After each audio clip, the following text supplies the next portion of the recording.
about 12 months just to get a contract with ODOT. Well, yeah, so it's interesting because we're not, it's federal funds. And so ODOT is going to serve as the project manager. They're going to hire the project manager and oversee it. And that's fantastic for me. Yes. And so. No, that is really, really, really good. But it just everything takes a long time at the state level. So yeah, and there's a body of water involved, and so that adds another layer. But yeah, and you can get an extension if needed. They say 36 months, but they actually count it in weeks. It's like 156 weeks or something like that. Stacy, you won't need an extension. We'll get this thing done. Well, it's actually when ODOT can fit us into their construction timeline. So yeah, or Crestline or somebody else. I think they're busy with data centers or something. I don't know. Crestline's busy. Yeah, I wonder what. No, that's exciting. That's wonderful. So good news. I was going to ask you. This is a parks and recreation question. Is the Riverfront Park going to open sometime? Yeah, and so it's our permit requirement with the Corps is that it's only open between Memorial Day weekend and October 31st. Okay. And that's to protect bald eagle nesting habitat. Will there be a, that's good. That's a good protection. A stand-up paddleboard vendor at the park this year? No, we haven't had anybody interested in leasing that for the 2021 season, and it's pretty understandable why. Although, that might change. Yeah, I'm trying to figure out if I need to bring my board down or bring it to the Dalles or whether I want to rent. So I guess I'll bring it. Yeah, there's certainly places in Hood River, and some of those businesses have expressed interest in having like a satellite location there, but I think they're a little bit deterred because Solilo Paddle Company didn't make it. They're not convinced there's a market. Yeah. Well, I'll have to talk to you more about that offline. I don't know what the conditions are for stand-up paddleboarding from that park. If they're challenging or easy, I don't know. So yeah, we can talk about it. Yeah. I'm still recovering from some injuries, so.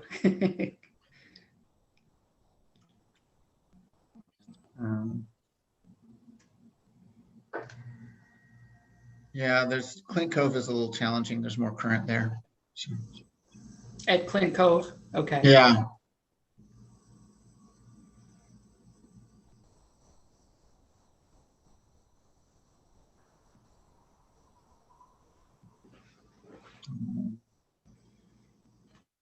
Oh, chat is disabled.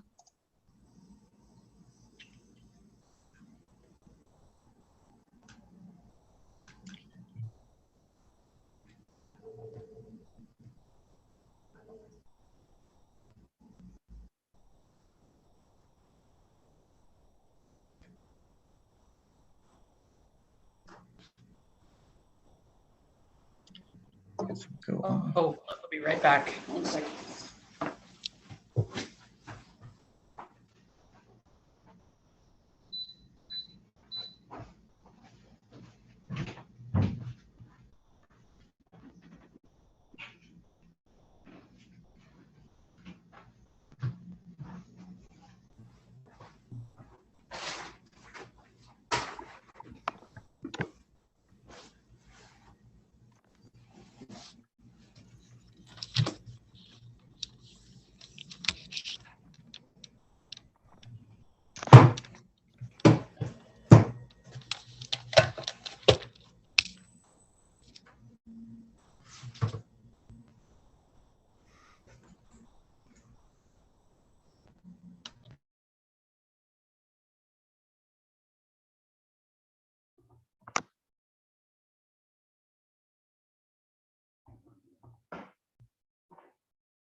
Good evening, ladies and gentlemen. We have hit the 5:30 number, and so time to call the Columbia Gateway Urban Renewal Agency Board to order.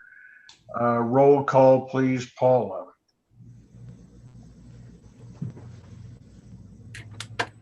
Stacy Coburn, Present. Mike Cronin is absent. Tracy Dujic. Tracy. John Frederick. Gary Grossman, Present. Steve Kramer, Mr. Kramer may not be with us this evening. thank you. Darcy Long Curtis, Present. Tim McLaughlin, Yeehaw, present. and Dan Richardson. Present. Thank you. Okay, if you'd please join me in the Pledge of Allegiance. I pledge allegiance to the flag of the United States of America And to the republic for which it stands, one nation under God, indivisible, with liberty and justice for all. Wait, figure that one out. All right, thanks, kids. Next up is approval of the agenda. Alice wants to just switch the order of the project updates if there is no objection to that. So unless there are any other additions or corrections to the agenda, I would take a motion to approve as amended. I'll make a motion to approve the change in the agenda. Thank you, Tracy. Second. A second. Stacy seconds. All those in favor, thumbs up. Physical thumbs up. Passes unanimously. And next up, approval of the minutes of the April 20th meeting. I would entertain any additions, corrections, or a motion to approve.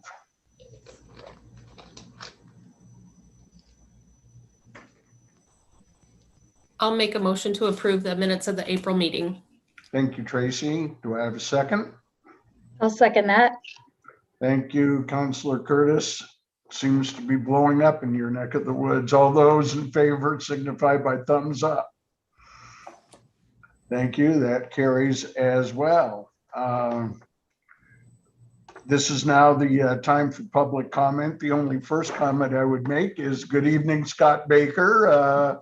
Glad to have you join us again tonight. And so I would take any comments from the public. Yes, Scott. Yeah, thank you, Chair Grossman. Scott Baker, 602 West 2nd Street, the Dalles. And I'm here as in my role as Executive Director for Northern Wasco County Park and Recreation District. And I'm here to share great news. Back in, well, I think it was 1990 when the agency was formed, they generated a project list. One of the projects on that list was the Mill Creek Greenway. And it sat on that list for many, many years and has now taken one giant leap forward towards completion because we were awarded a $2.6 million grant through ODOT Community Paths Program. You'll remember back in the fall, I came to this agency and requested that they provide the 10% match for this grant, so just up to $300,000. Without that commitment, there's no way we would have been awarded this money. And so it was absolutely crucial that this agency moved quickly. We got it approved, got our application in on time, and we're ultimately successful. And we weren't just in it, and it's great to be funded. I would also just like to add that we are like at 2.6, we are the highest awarded project through this program. And we were also priority #1 project. So we topped the list. And we were the most expensive project by about $1 million.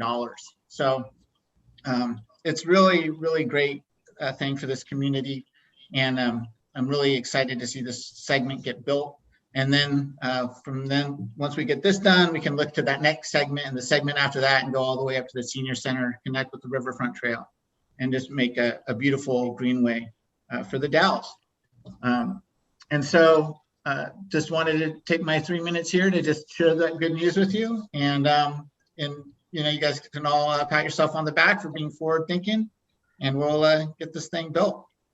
Well, I'd like to pat you on the back, Scott, because it's your recognition of the opportunity and the leadership while serving on the agency board that got us to where we got us. So this is really exciting because I've gone through years and years of discussion on the Mill Creek Greenway. And so to be able to move forward like this is a huge success. So thanks, Scott. Yeah. Thank you. Okay, anybody else from the public? Todd is part of the later entertainment tonight, so he's not here to comment at this time. So I see no other public comment. So with that, we will open the public hearing for the adoption of the fiscal year 2021-22 budget for the Columbia Gateway Urban Renewal Agency. And to remind us where we left off in our budget meeting, I'll turn it over to Angie Wilson and Alice. Good evening, Chair and members of the agency board.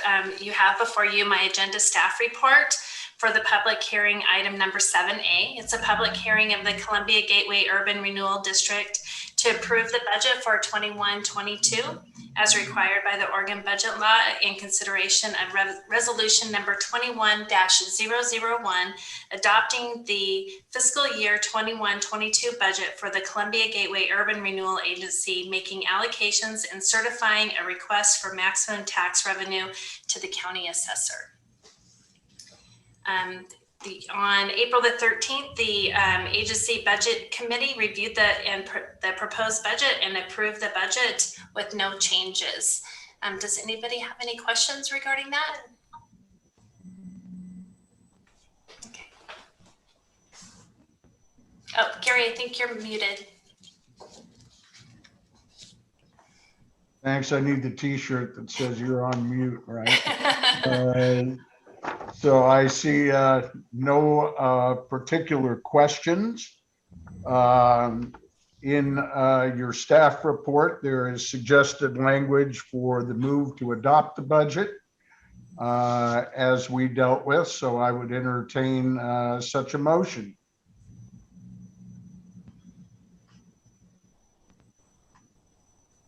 Chair Grossman, I would make a motion we adopt the budget as presented. And I'll second. That's McLaughlin will second. Okay. We have a motion and a second to adopt the budget as presented. All those in favor, thumbs up. Opposing, same sign.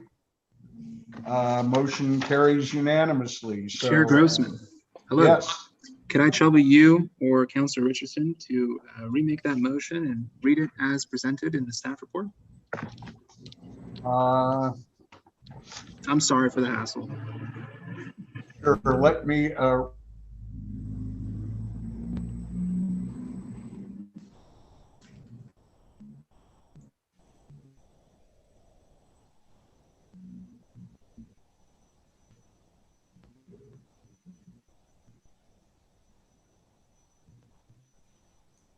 Did we lose Chair Grossman?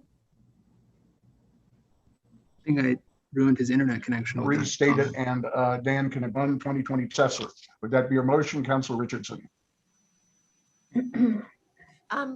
Chair Grossman, we couldn't hear any of that. We lost your connection. Oh, dandy. Yeah, I just saw a little sign come up. Everybody hear me now? Yes, thank you. Yeah, let me try it one more time. I understand Council Richardson's motion to be to move to adopt resolution number 21-001, adopting the fiscal year 2021-2022 budget for the Columbia Gateway Urban Renewal Agency, making allocations and certifying. Uh-oh. I regret asking. I'm so sorry, everyone. But you'll thank me later once we can get this figured out.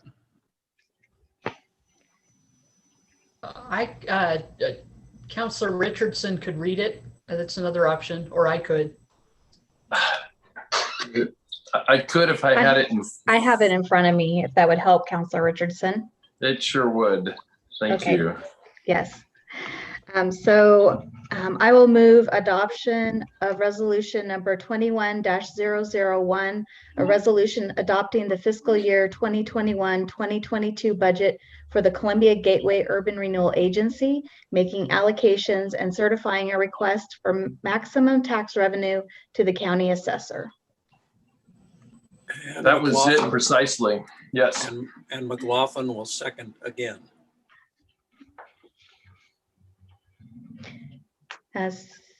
We lost Chair Grossman, so as Vice Chair, I will go ahead and call for the vote. All in favor, say aye, or thumbs up, actually. Any opposed, same sign. Okay, it is unanimously passed. Thank you. Thank you. No problem. Hopefully he's popping back in here in a minute. Why don't we move ahead to project updates, and we'll start with the First Street Streetscape project. Ms. Cannon, are you presenting that? Yes, I'll start out. Vice Chair Long, thank you. I have two presenters this evening, or two folks with me tonight and one presenter. First, I want to introduce Peter Craig, who is part of the lead designer for this project from KPFF Engineering. And he's been with this project since the very beginning. So he's been on it. Maybe he was fresh out of engineering school at the time. I didn't know how to use AutoCAD all the way when I started, and I'm now the project manager. Yeah. It's like a season of Game of Thrones. It's impressive that he's had so much staying power and been with the project this long. So thank you. And then also I mentioned a while back that I had brought on a consulting firm that has a Bend office, and that's HDR Engineering, and Travis Kruger is here also. And what Travis's role is Peter's the designer. Travis is the one keeping everything moving. And Peter is moving along just fine, but we have our partners with ODOT and others that we need to herd all these cats and keep things moving along. And I've been really pleased with the help of Travis, Stephanie with his firm, and also Peter. And we're moving along, and I'm really pleased. And so tonight's presentation is an update on the project and also a chance for you to see some of the preliminary design. So with that, I'll turn it over to Peter Craig, who will share a screen. Yeah, great. Thanks, Alice. And thanks everyone for the opportunity to talk with you about the project. I'm going to share my screen here. So what I have tonight is an overview of the project as it sits right now and a brief description of the path ahead. As Alice said, a lot of the work remaining has to do with coordinating with ODOT to deliver the funds and to get through construction on the project. So what you see here on the screen is the project area as it exists today, or the last time that Google updated their photo mapping. The project area extends from Union Street, the Union Street rail crossing, down First Street. So it's a complete reconstruction of the roadway on First Street to Laughlin Street, and then includes reconstruction of Court, Washington, Federal, a small amount of Federal, and Laughlin between First and the alley between First and Second. So the original intent of this project was to make First Street match the streetscape on Second. you'll see as we walk through this that because of material changes and the age of the Second Street improvements, I think when we started this project, Second had been completed about 2 years prior. So there are some decisions to be made on First Street, as you know, to bring it to current design thought. I'll flip. Let's see. I will wait for Bluebeam. There you go. So this is looking at the cross section of First. Like I said, we want to make, part of the idea of the project is to make First a more people-oriented part of the downtown. So you can see on the left is an existing shot down First. We have parking, on-street parking along the north, or in this case, left-hand side.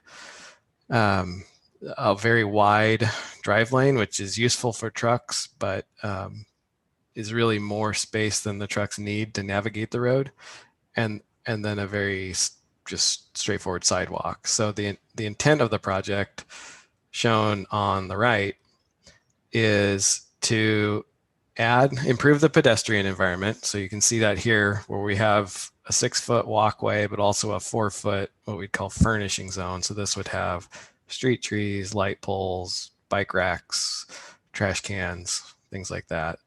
That area would be pavers, something like what Second looks like today.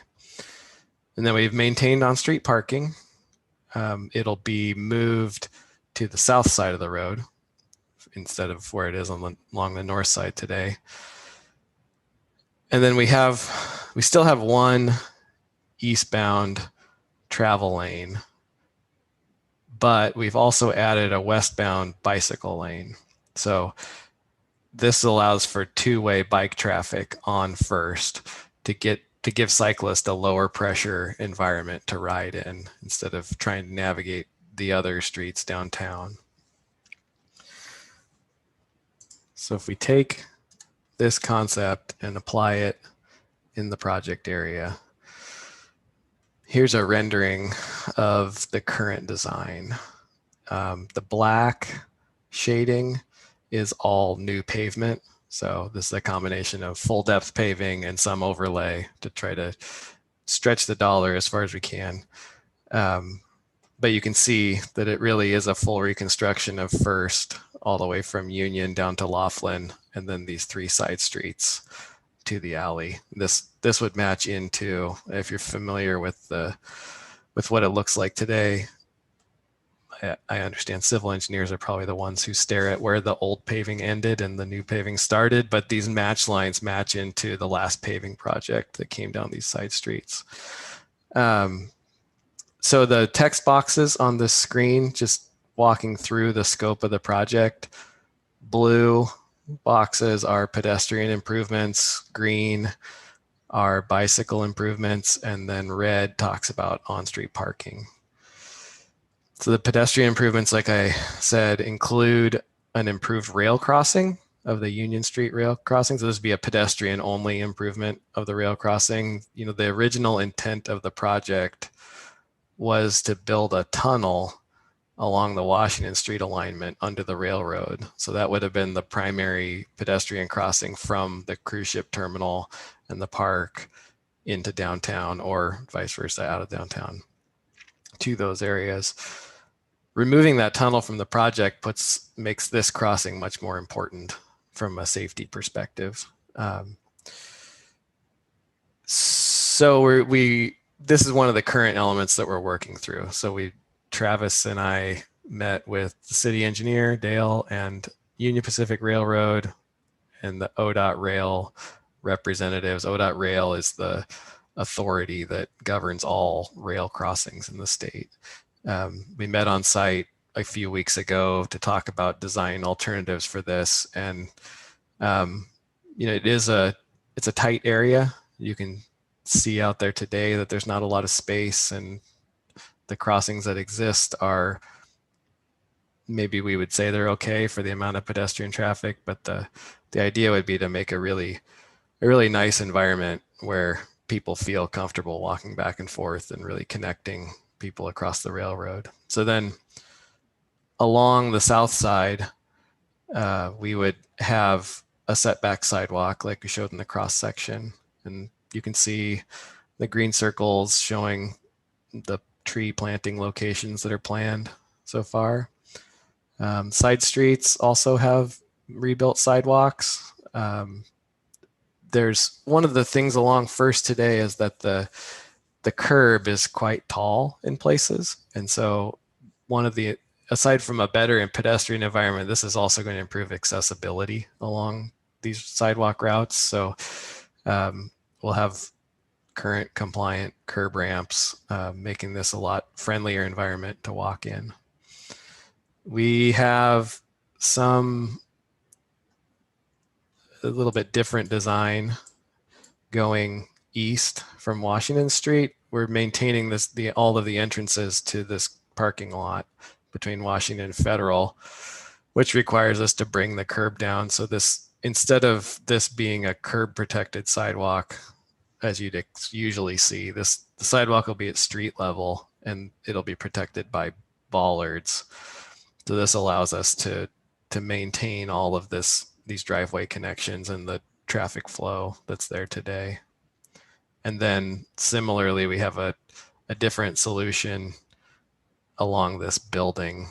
There are a lot of loading docks in the back of this building. So we have this sidewalk's actually designed as a walkway, but that can also be mounted by trucks if they happen to pull into those loading docks. And then the on-street parking on the side streets, the sidewalks along the side streets are pretty similar to what's designed there today. But like I said, there are accessibility improvements along there. So that's the pedestrian work. And I guess I didn't say at the beginning, but if anyone has questions, I'm happy to field them as we go or at the end, whatever feels best to you. So then moving to the green, the bicycle improvements, like we said, eastbound is the easiest to describe. You can see this symbol I've drawn in to signify that this is the direction of traffic and it's a shared lane between cars, trucks, and bikes. So eastbound bikes are in the travel lane, and then westbound bikes would enter First Street from Federal or any of the side streets west of Federal and be able to travel the full length of the project down to Union, where they'd hit a stop sign to enter this intersection. We did study extending that bikeway further east to create a better connection across downtown, but there are some constraining points with buildings and other geometry here that seemed like they weren't something that we could address within the scope of the project currently. So there's an ability with this design, there's an ability for the city to extend that bikeway in the future if it's something that seems popular and worth doing with another project. So that's bicycles. And then the red is on-street parking. You can see we have removed on-street parking from Union to Court, and that really has to do with truck movements getting off of Union and just the length that it takes to straighten the trailer out enough for them to be in a defined travel lane. And then we have on-street parking on First between Court and Washington. There's intermittent on-street parking, or just we wouldn't be parking in front of these driveways, but between the driveways, we'll allow parking. That fits about 2 or 3 cars between each driveway, depending on who decides to park there. And then between Federal and Laughlin, we have parking along the north side of the street. And then all of the side streets, Court, Washington, Laughlin, the on-street parking very closely matches what's there today.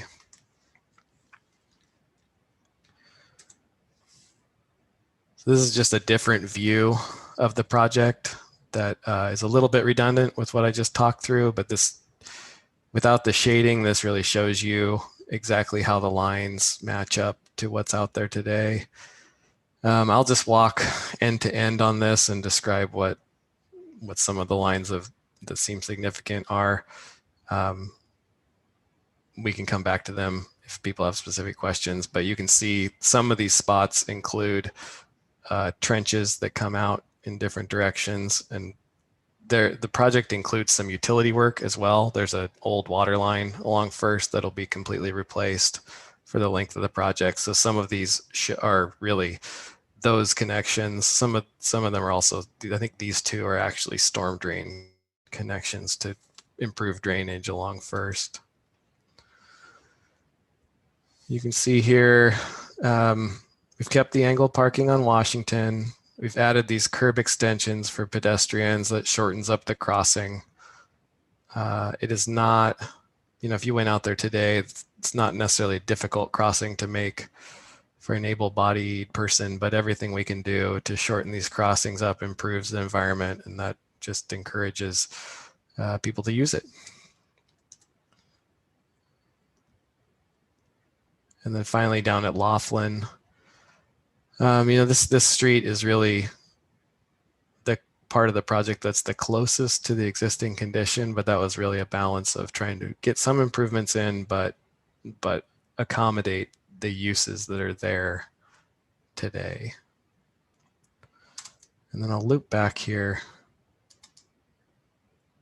Actually, I'll come back to that, to the project schedule after I show you this last slide, which is this is a slide that I showed the last time we talked about this project. And this is really some precedent images for the types of furnishings that are being proposed currently. We have one of the next steps for the project is to work through with Alice and the design team and others what exactly we want for all of these different elements. There were a lot of decisions that were made with the original project in, say, 2010 timeframe that were meant to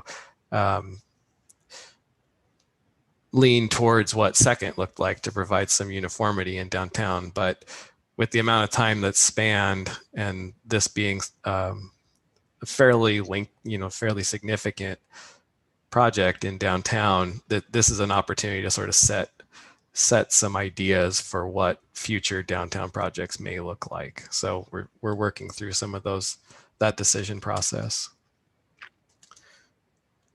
And then if I go back to here, a few pieces that I haven't touched on yet. One of the big efforts that remains is coordination with property owners. Alice and other team members have already started this effort, but there are several properties to bring along, and that includes, let's see, Alice was saying that the big ones still left out there are the Baldwin restaurant, the owner of the Blue Building, and then the Laughlin Street storage unit owner. And that coordination is partly about the scope of the project, but also partly about the intent of how the project will be constructed, which can be, often one of the more disruptive pieces of the lifespan of the project. So there are a few different options on how we could do it. It's a big enough area that it could be chopped up into smaller sub areas to try to avoid minimize impact of construction at any one time. But it's also possible, as this is designed, the alley between First and Second could be used for circulation, replacing the circulation that First provides, and then we could give some. So that would allow you to close all of the project area at once, which really speeds up construction and theoretically at least gets you a better price on mostly the paving work.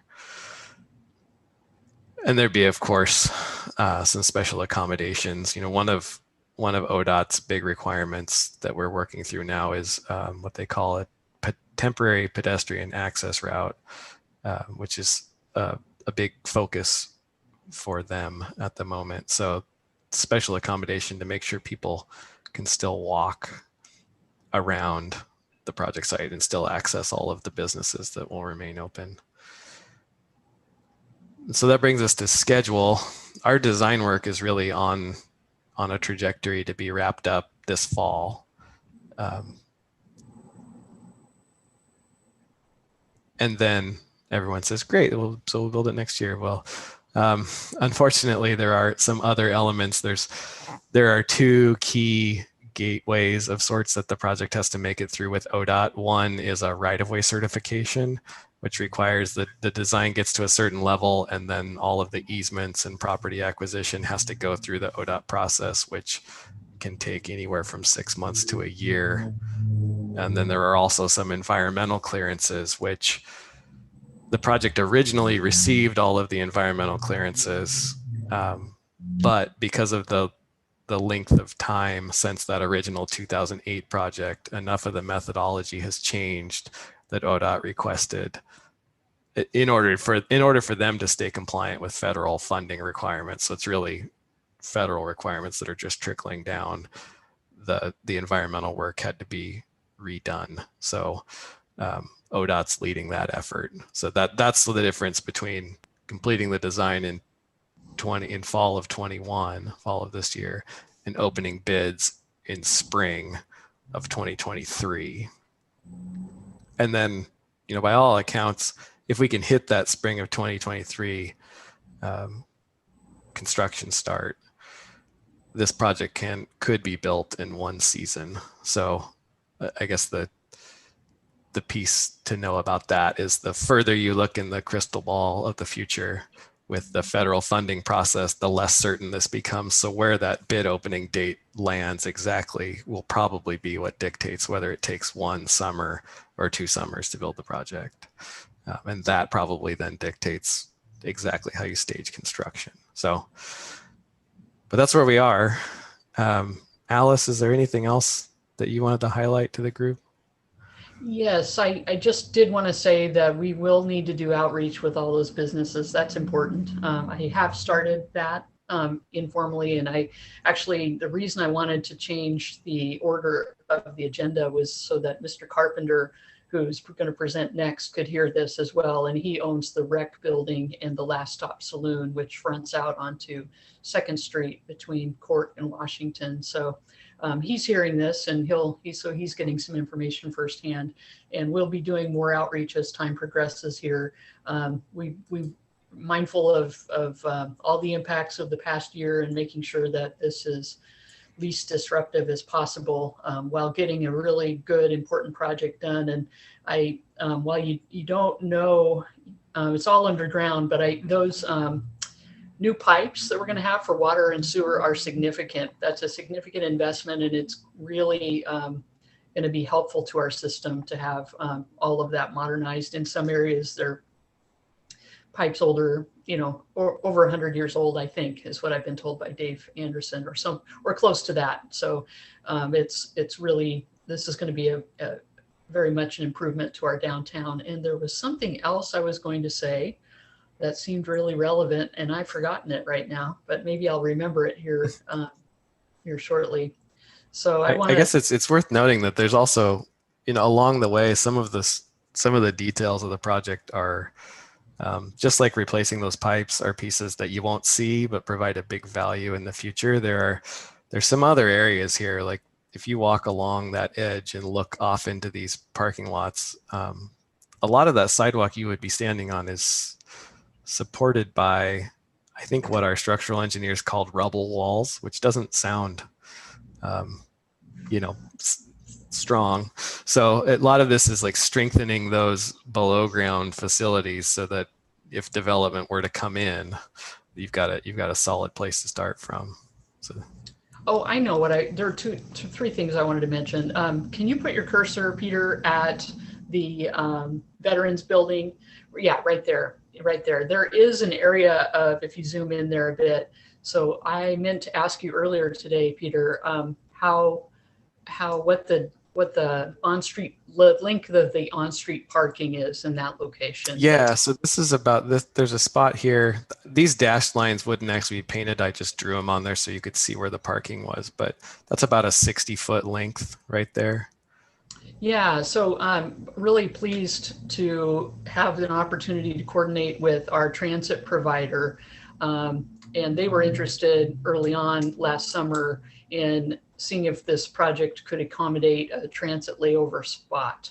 And it looks like this location that Peter just pointed out, it would fit the needs of our transit providers in this location. So really, it's a great opportunity. More to come on that, but I was pleased that that could be a nice amenity that that returns, and maybe with our fingers crossed, we can get some service improvements, that we get some stops, more stops in downtown The Dalles as opposed to just out west, the western part of The Dalles. I don't know the specifics of that. I just know that it's inconvenient for folks on some days, in particular on the weekends, getting back and forth between the west part of The Dalles and downtown.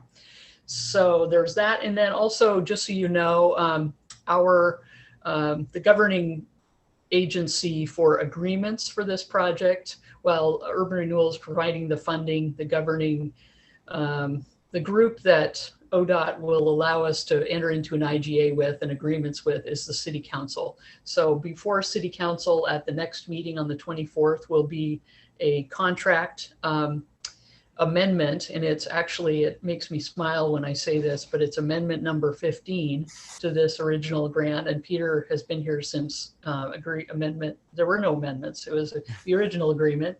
But now we're up to 15. And what it is to add some dollars to the project management portion of the project. It's about $72,000, and also to pay for the right-of-way tasks that KPFF will need to do in order for the project to proceed from design into negotiating with property owners for easements and also right-of-way acquisition. And I don't know, Peter, if we know immediately right now if there are going to be some areas that we'll need to acquire, but that analysis will be getting underway soon. So the contract amendment will fund KPFF doing that work, and also continuing on with project management and design through the end of their work. Yeah, and that easement or that right-of-way work is really additional surveying related to two things. Number one, the railroad rebuilt that rail crossing since the project was surveyed in 2009, I guess. And then sadly, the original project surveyor passed away in that time, and the company he worked for stopped doing surveying. So this would also allow KPFF to take over the surveying task that feeds into the right-of-way acquisition with the railroad. Fortunately, we have the work, we have the results of the prior work, and we can use that. So that's all good news. And the other piece, just for you to know, that's another area of complexity, is just that our street, First Street, is built on railroad right-of-way. So I don't know how much, it's 60 feet or 80 feet. I'm not sure what the right. Depends whether you ask the city or the railroad, yeah. Yeah, so there's some significant chunk of First Street that is in Union Pacific right-of-way. So there will need to be some negotiating and some important solid work in that area before this all gets finalized as well. So that's the contract number 15 that will go before the council at the next meeting on the 24th.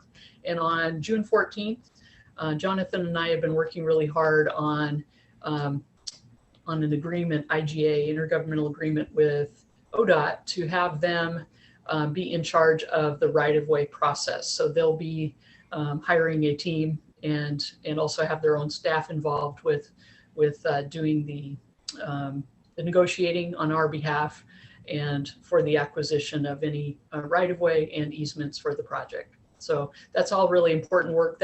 So there will be 2 council items coming up. The good news is, in terms of the dollars for the amendment number 15, you have those dollars already in your budget. So they're in the budget for this year, and they're in the budget that was just adopted tonight for next fiscal year. So I guess with that, we're happy to answer any questions, and maybe, I don't know if we want to keep the screen share on. I guess it depends. I can take it off, and then if we need to bring it back, that's an easy change. Any questions, Peter? I do. Is this, this is Tracy, is this project anticipated to have more or less parking, or or the same? There is a little bit of there are a few parking spots that are lost. I think the biggest changes that's related to the parking moving to the south side of the street. So that means basically, I talked about needing to eliminate it between Union and Court so that the trucks can make that turn. It also means there isn't parking across the intersections, if that makes sense, right? Like you can, on the north side, you can park across the intersection. On the south side, you have to leave the intersection open. But what it gets you in return is that the parking is along an accessible sidewalk, right? So that the parking that remains is a lot easier for people to use, if that makes sense. And I think I had asked Travis or Peter to document how many parking spaces, and I'm having trouble remembering, but the number 28 is sticking in my mind, and I'm not sure if that's accurate, but I think there is a loss along that entire extent of maybe 28 spaces. But there's still a sizable amount provided. I think it's 96 spaces on street, I believe. So we can confirm that and get those numbers to you. Yeah, but that's just mostly moving from north to south. Darcy. Yeah, so I guess I'll do the comment first, and then I have a question, and I'll need the screen share back up for the question. Sure. So for the comment, I've been working a lot with the homeless community here in the Dalles. And one of the things that I learned is that trash bags are a premium item. And so if you have garbage cans that don't lock down, that some people will take the trash bags out in order to collect cans, and then you won't have a proper place to put garbage. And so whichever garbage unit we decide to go with, I think it would behoove the city to have something that people can't steal those plastic bags out of. Okay, that's great feedback. Yeah.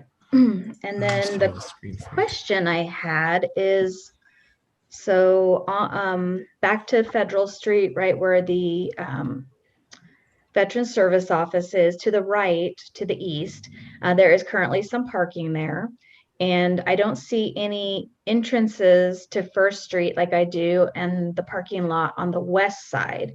So I'm wondering, is that going to become a loop that you can drive around? So like in on the south side, actually to the east of that, on the other side of the building? Oh, over here. Yeah, yes. That's a good question. So this is kind of like a design that's halfway in between what we see along these buildings and what we see along here. That curve, that would be entirely flush. So that's going to work exactly like it does today for vehicles. That's that's a great question. And that mostly relates to drainage, strangely enough, because this parking lot all drains out.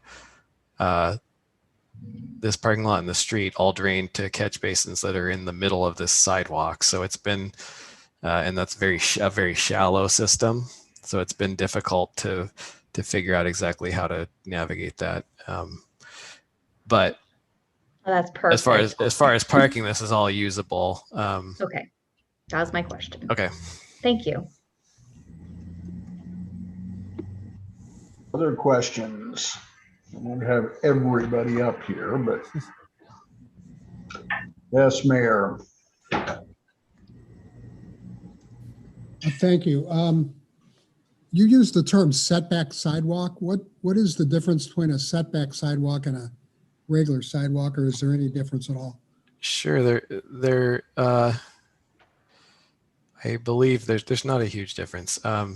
So setback sidewalk would basically mean you have a buffer between the like formal walkway and the curb.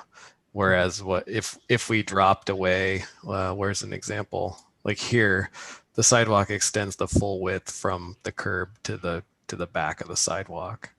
So this would, in engineering speak, we'd call this a curb tight sidewalk. Okay. So what that buffer does is it allows you to fit in trees, poles, bike racks, whatever it is that you're putting in between, but it also gives people some protection from traffic. That's the big idea of it, is that it sets people back from traffic. Okay, thanks. Yeah. The other question I have is, could you go back to the original slide with the green and the blue and the. Yeah. Let's see if we can. There we go. There we go. The trees, is that actually depict the exact number of trees, or is that just a general? This is the layout. This is the layout right now. We need to work through some pieces so part of I mentioned that we have a streetscape workshop set up for tomorrow, actually. And then we'll be working through some of that. And I think depending on the species of tree that gets selected and exactly the approach to how we use those, that this could change.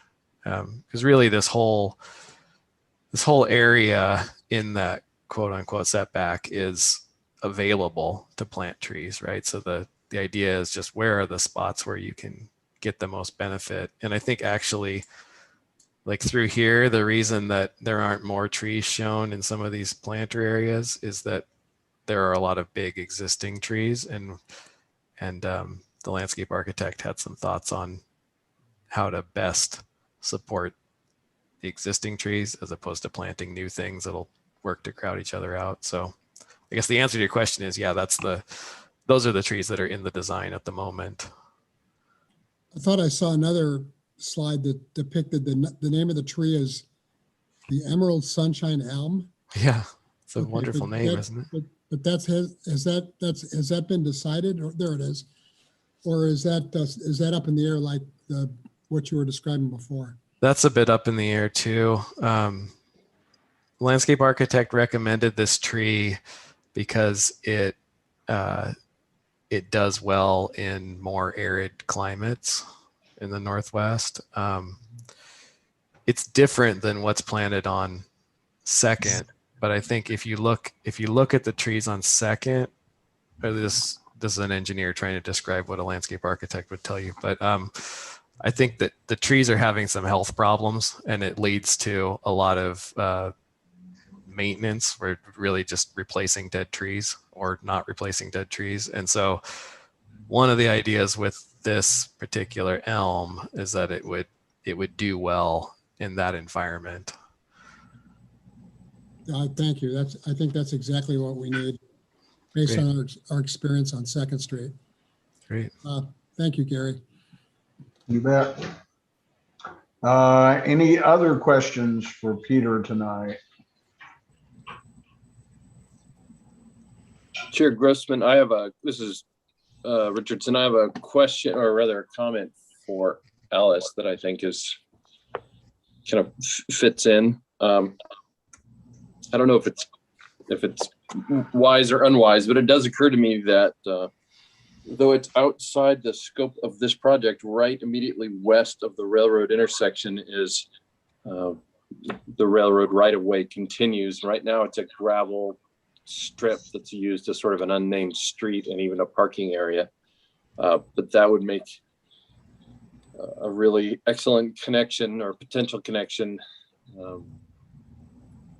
perhaps even for Mill Creek Trail. And if we're in discussions with the railroad for using the right-of-way, maybe it's worth thinking about the First Street right-of-way and also future west, kind of a little farther west right-of-way in that discussion.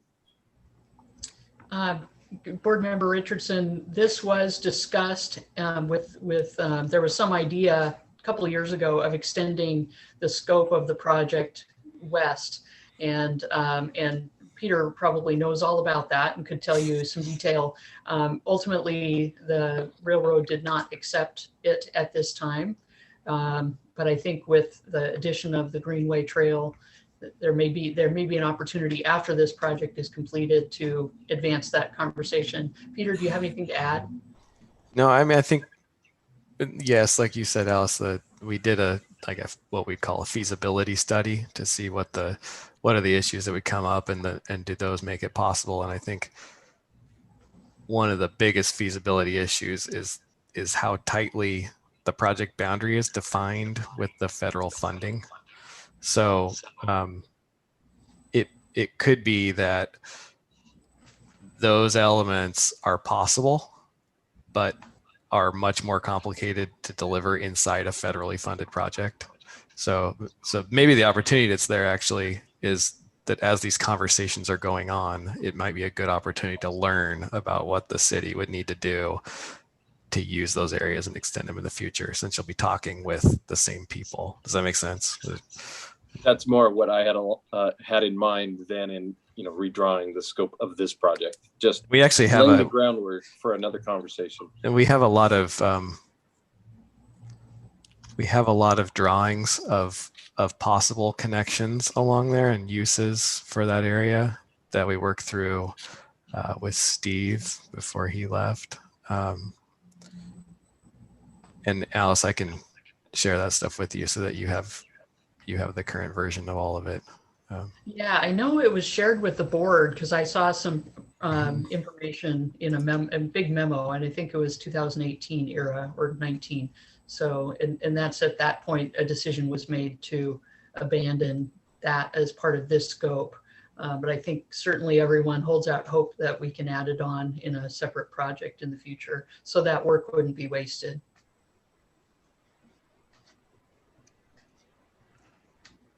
Okay, do we have any other questions for Peter or comments? If not, thank you, Peter, for getting us up to speed on where the project is. And we look forward to hearing about our continued forward progress on that. We have one other project update tonight, and that's the recreation building. And so I'll turn that over to Alice and Todd. Yes, Chair. Really pleased to be presenting ahead of schedule this next project milestone.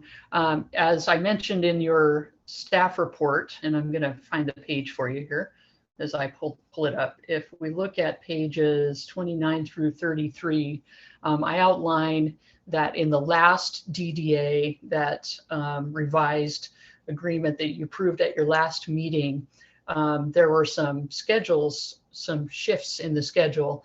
This particular milestone did not shift. And so the agreement had anticipated that the developer would be back for parcel number 3, which he'll detail in his presentation here shortly, to get your comments and get approval of that parcel 3 redevelopment plan by April 30th of 2022. We're in 2021, that's good news.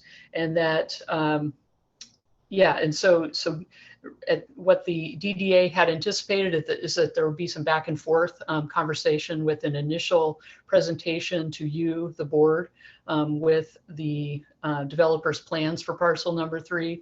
And so the recommendation for this evening is that we stay on course. We have Mr. Carpenter make a presentation with his proposal for parcel number 3, and that at the end of this, you have some discussion and gather up your comments that you might have, reach consensus on those, and then move to authorize staff to continue design collaboration meetings with Mr. Carpenter and Ms. McQuaid to address the summarized board comments, requesting the developers to return to the board with a revised redevelopment plan at a future board meeting. So that's our proposal tonight. So basically your job tonight is to listen and make some comments, and I'll be writing things down, and so will Mr. Carpenter and Mr. Kara, and we'll listen well tonight. And I'm excited about the opportunities that this proposal presents to our community. So I hope you enjoy the presentation as much as I have so far. Can everybody hear me okay?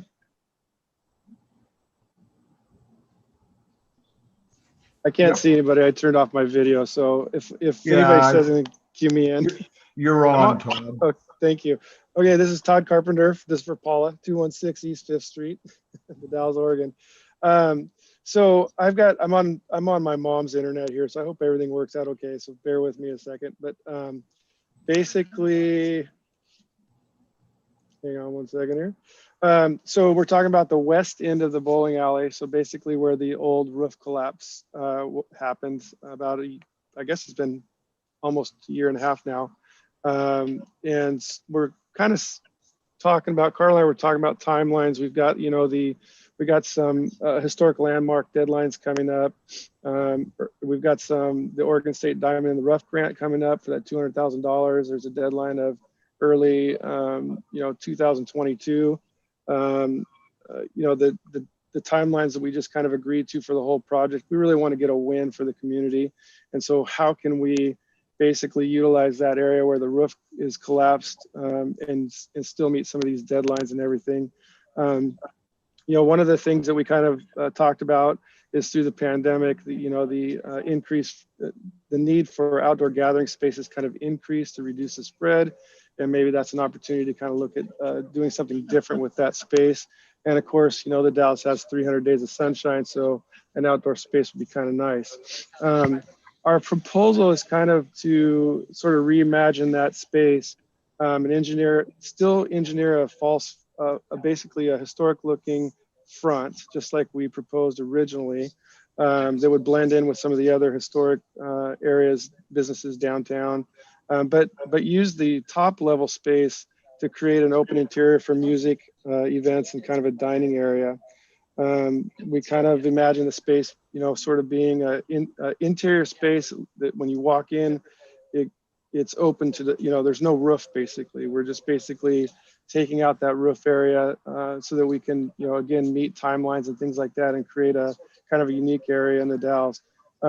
We're kind of looking at maybe fire pits, stage, a refreshment bar area, some seating for dining that could be utilized on both sides of the space for both the ice cream candy shop and for the last stop, and maybe a kind of a dance floor area. The interior could be partially covered. Maybe at a later time we'd use some radiant heat sources, kind of figure out how the winter goes and how the summer goes, and maybe some misting and fans for and shade for summer. The basement level, we kind of imagine will still be a family-friendly space with some type of arcade or mini golf, maybe some bowling. There are some lanes down there that are still good. The bones of the recreation, that bowling alley, are really good. You got the four walls and you've got the floor that's really engineered well for for the space. And then we kind of talked about maybe Carl and I Alice and I kind of talked about maybe decorating the interior to be sort of bring in some kind of the historic elements of the Dalles. The recreation sign maybe on the brick wall on the side, saying re-creation or something like that. Maybe get some more relevant signage from the Dalles that we kind of put in the exterior space. So this kind of came about, we were in Seaside and we were kind of walking down. I'm assuming you guys can still see my screen here. Yes. We were kind of walking down the street and there's this place called Finn's right there on the promenade. And next to Finn's, they have Finn's Fireside Patio. And I was like, wow, that is super cool. We saw this I think we were there in November. And I was like, man, this is a really neat idea. So on the right, you can kind of see Finn's. They've got this plexiglass front. They got an area in the back where there's a bar area with the covered area. And then these fire pit areas that are kind of eating gathering areas. And then there's also a place downtown Portland that Alice kind of pointed out called the Barrel Room. It's over here on the left-hand side. It has a historic front, but they've gotten rid of all the windows and made it kind of an open area. It looks kind of neat and you can look right into it. I like this idea, but the issues that we kind of have are we have some historic landmark criteria, and we also have this this Diamond in the Rough grant that was given to us for 3 historic storefronts. So if we did anything that deviated from the 3 historic storefronts, we would have to we'd have to go back and rework that. So up on the screen now is the Historic Landmark Committee, the details that they said that we have to follow. The use of wood windows is recommended. Double hung second story windows recommended. Use of reflective and smoke glass prohibited, and retain the natural colors and materials to be used in the building. And, you know, the modification of the facade shall not alter the essential form and integrity of the historic property.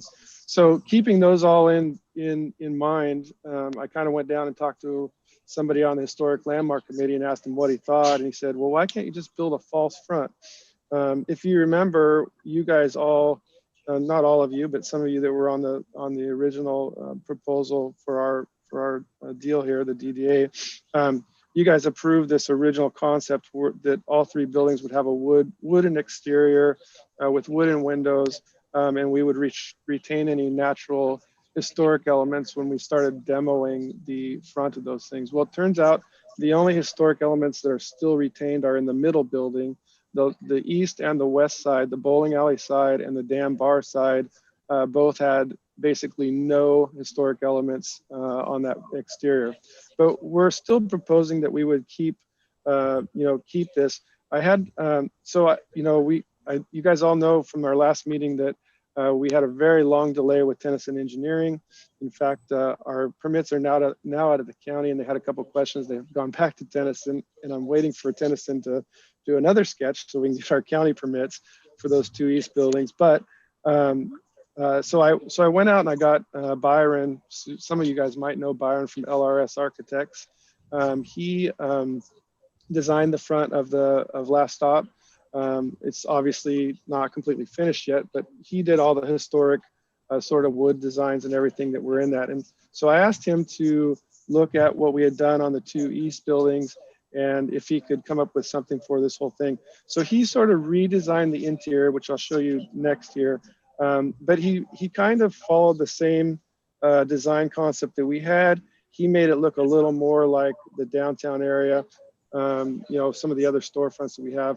These would all be, I don't know if you guys can see on the right-hand side here, you know, painted cornices, raised panels, wood or cement plaster finish. There's that cement plaster finish in town. I would have to go to the Historic Landmark Committee for that if we did that, because again, their qualifications were wood. But we would keep the, you know, kind of the wood exterior. But when you walk inside, you can see on the left here, this is option one. This is the first option, and somehow this got to the paper. So some of you may have seen this. This wasn't intended to go anywhere. It was sitting at Last Stop. I had kind of shared it with my team, and they had images of it, and I think somebody took a picture of it. But so on the left-hand side, you kind of see the street side. It's that second street, a couple doorways coming in.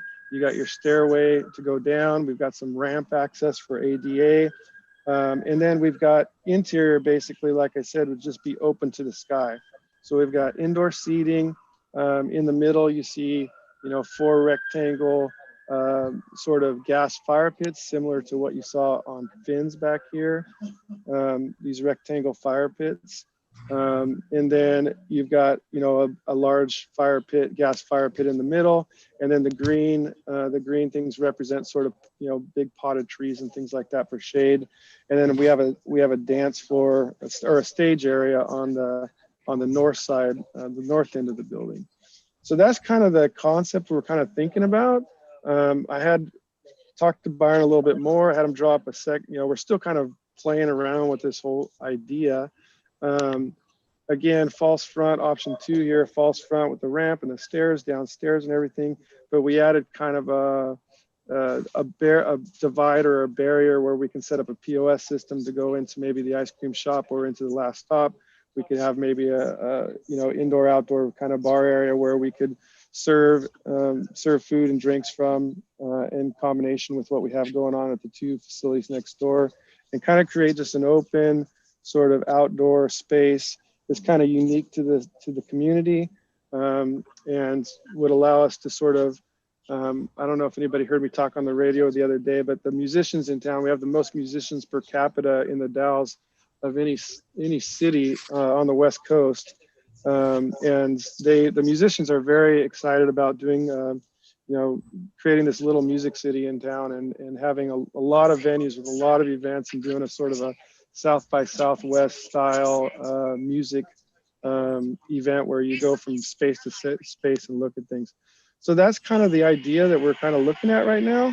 And I guess we're just kind of looking for, you know, feedback. comments, suggestions, and what you guys, kind of a nod to say, hey, this is a good direction, this sucks, or what. We're trying to take our lemons from our collapsed roof and kind of make lemonade out of it is what we're really trying to do, and minimize costs and not have to go back and ask for money and things like that for the issues that happened. And I think that even with the rising cost of construction and everything like that, I think this is something that we can maybe meet the timeline with of early 2022 and perform on the grants and things like that. And I'll take questions.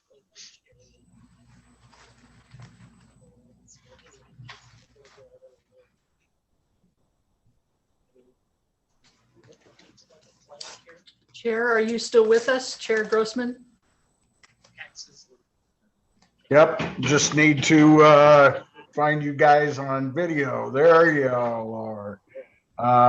Questions, discussion for Todd.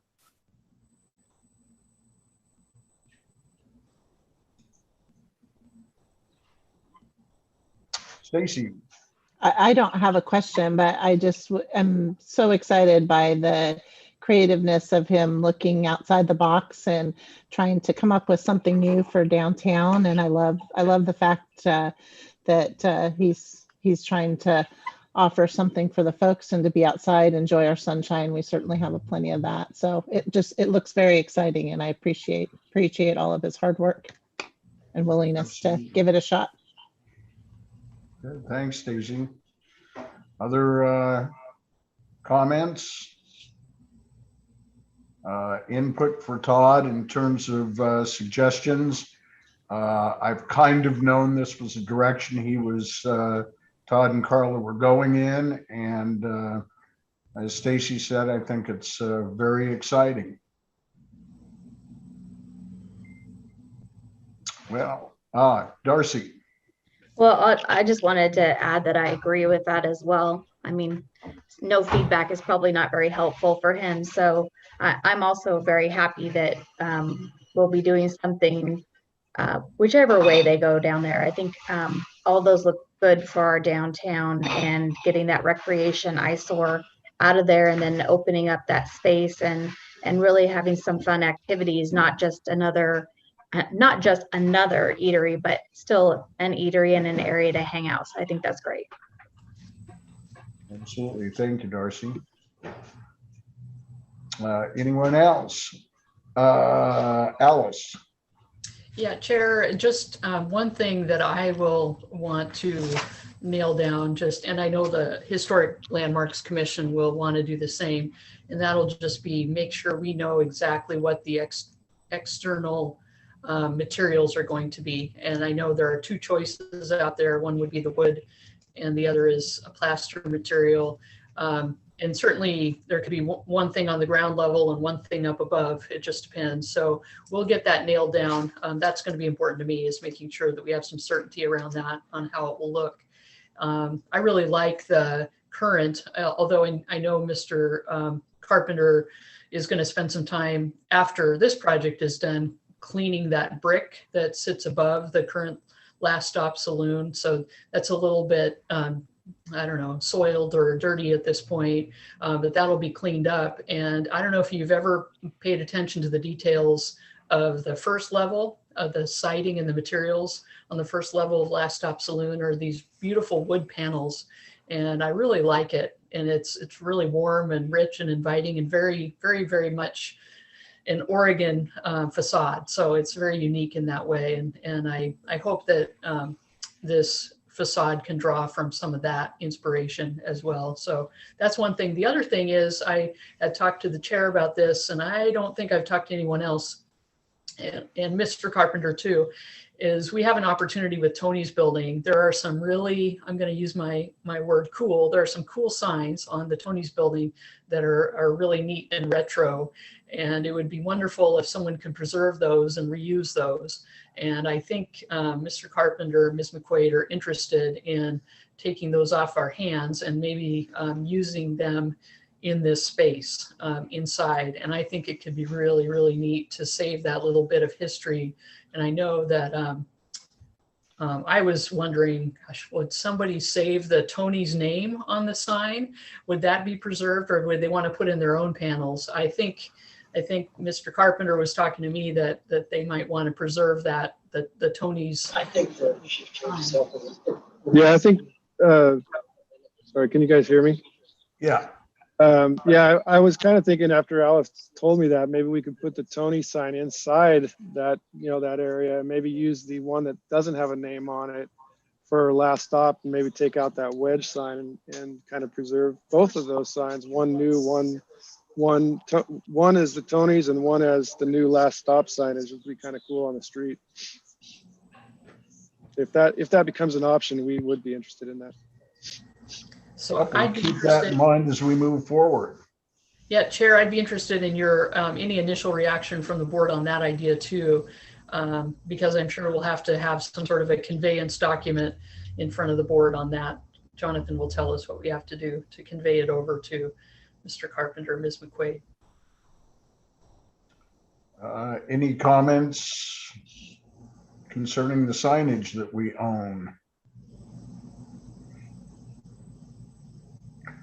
I think if you're hearing no concerns, that it would be rather positive, but I'll let Darcy and her volcano address that. Hey, it's the anniversary of Mount St. Helens' biggest eruption, so that's what that is. I'm not blowing anything up.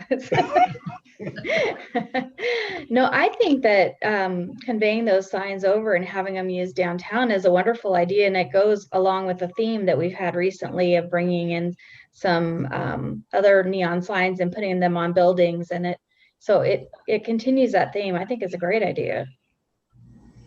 There's kind of a little precedent of that for those that miss Ole's Supper Club, you can find the Ole's Supper Club sign at the Sunshine Mill under the grain elevators. So, and that was neat that it was preserved. And I've told people that that's actually still around and still there, and they were quite thrilled about that. Well, good. I think now, Alice, did you have a specific motion in your staff report that you wanted presented tonight if it was acceptable to the board? Yes, and let me pull it up here on my other screen. I've got it if you want me to just go ahead and make the motion. Yes, please. That would be perfect, Darcy. Okay. So I will move to authorize staff to continue design collaboration meetings with the developers to address the summarized board comments, requesting the developers to return to the board with a revised redevelopment plan at a future board meeting. Do I have a second to that motion?